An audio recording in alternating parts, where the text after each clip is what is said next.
Infinite Season 5 is finally here, and of course, what better way to kick off the season than talking about the latest items available in the store. So of course, without wasting any more of your time, let's jump straight in. Now first things first, I do want to talk about Crosscore helmets real quick. It's absolutely amazing to see all of these different helmets available on each and every core. Being able to scroll through and see the sheer variety available is absolutely insane. But the Crosscore train doesn't stop there, as certain older coatings are now available on every core too.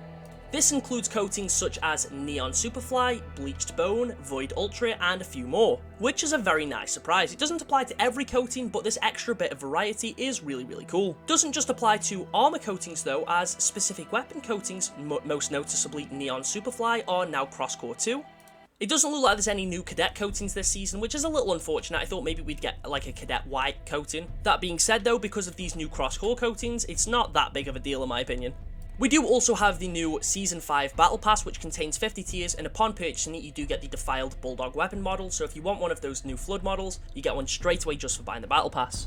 It does have 20 tiers of free cosmetics, some of which are really cool, like you can unlock the unmasked version of the Gungnir helmet for free, as well as the Defiled Hope chest piece. And then of course for purchasing it, you also get some really cool Flood cosmetics later on in the pass too. Moving over to the store, first things first, we have the daily, which is the Razor Nail chest attachment for Chassis. This costs 100 credits and overall, not a bad chest piece, and it's pretty cheap. We also have the Latch Point bundle on sale for 1,300 credits. This gives you the Circuit helmet, which is obviously now cross compatible. You also get a chest piece, a set of shoulder pads, the Tech Savvy legendary stance, the Sunfire armor coating on every core, and the half mask weapon charm. It's definitely nice to see this be reduced, and for 1,300, honestly, I don't think it's a terrible offer. Now we can move on to the new stuff, starting with the Hivebreaker Viper armor set. The first thing in this is the Surgeon weapon model for the S7 sniper rifle, and this looks really cool. It's nice to see the sniper get some love in the form of a weapon model, especially one that looks as good as this. You also get the Node Disconnect visor, which is decent, the Viper helmet, which also comes with an attachment. We then get the 3 Preyers shoulder pads, which have these 3 plasma grenades on them. Probably not the safest thing to take into battle, but a cool set of shoulders regardless. You also get a utility piece and a chest piece, both of which do apply your coating. And we also have the Millwood gloves, which honestly look like they could be something that fit onto Chimera. That's not to say they're bad, these gloves actually look really cool. There's also the Grim Echo armor coating, which also applies to everything, and the Clinical Eye weapon coating.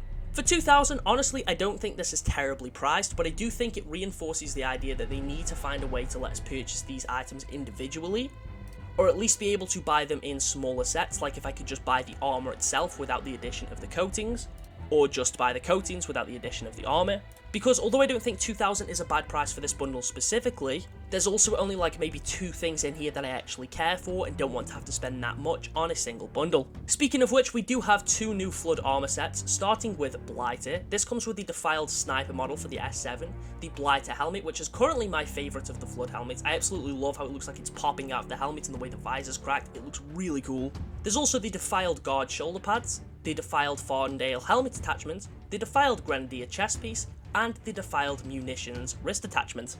This also comes with the Eternal Rest armor coating, which actually looks really cool too. But it does cost 2,000 credits and comes with much less than the Hivebreaker armor set. I really don't think this should cost anywhere near that much.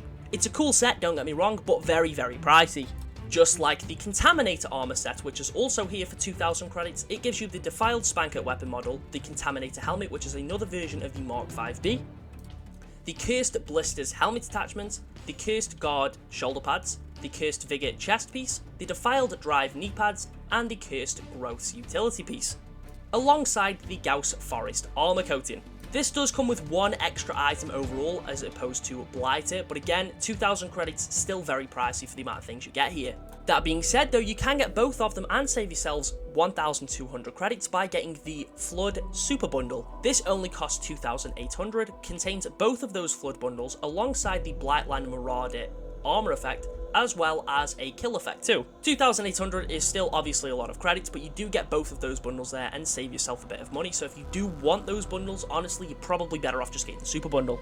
Now, although it seems like the shop has gone back to those Season 1 prices, I think it's fair to say the quality of these cosmetics definitely seems much better.